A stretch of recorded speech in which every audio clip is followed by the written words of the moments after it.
కేంద్ర ప్రభుత్వం నిర్వహించిన నీట్ పరీక్ష లీక్ అయి దాదాపు 3 నెలలు కావస్తున్నా దానికి సంబంధించినటువంటి నిందితుల్ని ఒకరినో ఇద్దరినో అదుపులో తీసుకొని విచారించారు తప్ప దానికి సంబంధించినటువంటి సమగ్ర విచారణ కానీ ఎలాంటిది జరగకుండా కేంద్ర ప్రభుత్వం నిర్లక్ష్యం చేస్తుంది.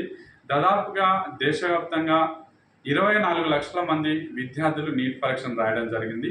ఈ నీట్ పరీక్ష రాసినటువంటి విద్యార్థులందరూ కూడా వారి యొక్క భవిష్యత్తు కూడా ప్రశ్నార్థకంగా మారే పరిస్థితి ఉంది. కాబట్టి కేంద్ర ప్రభుత్వం పార్లమెంట్లో నరేంద్ర మోడీ కూడా పార్లమెంట్లో ఏదో అడపాదడపగా దాని ప్రస్తావన తీసుకొచ్చింది తప్ప దానికి సంబంధించినటువంటి ఎలాంటి ఆ నిందితుల మీద కానీ ఆ విద్యార్థులకు సంబంధించినటువంటి ఎలాంటి భరోసా ఇవ్వటంలో కూడా ప్రభుత్వము నరేంద్ర మోడీ పూర్తిగా విఫలమయ్యారు.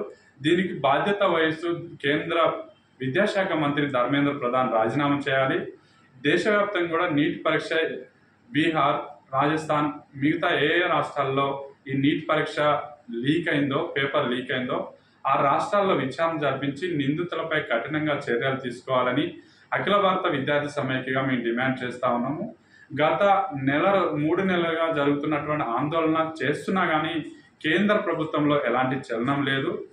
గతంలో కూడా గత ఎన్నికల సందర్భంలో కూడా అనేక హామీలు ఇచ్చి విద్యారంగాన్ని ఒక ఉన్నత స్థాయిలో తీసుకొస్తామని అనేక హామీలు ఇచ్చినటువంటి కేంద్ర ప్రభుత్వము తమ అధికారంలోకి 3వసారి వచ్చినాక కూడా పూర్తిగా విద్యా వ్యవస్థని నిరుద్యోగుల్ని పూర్తిగా మోసం చేస్తూ కాలం గడుపుతుంది తప్ప నిరుద్యోగులకు కానీ విద్యార్థులకు కానీ ఎలాంటి సౌకర్యాలు కల్పించడంలో కేంద్ర ప్రభుత్వం పూర్తిగా విఫలమైంది.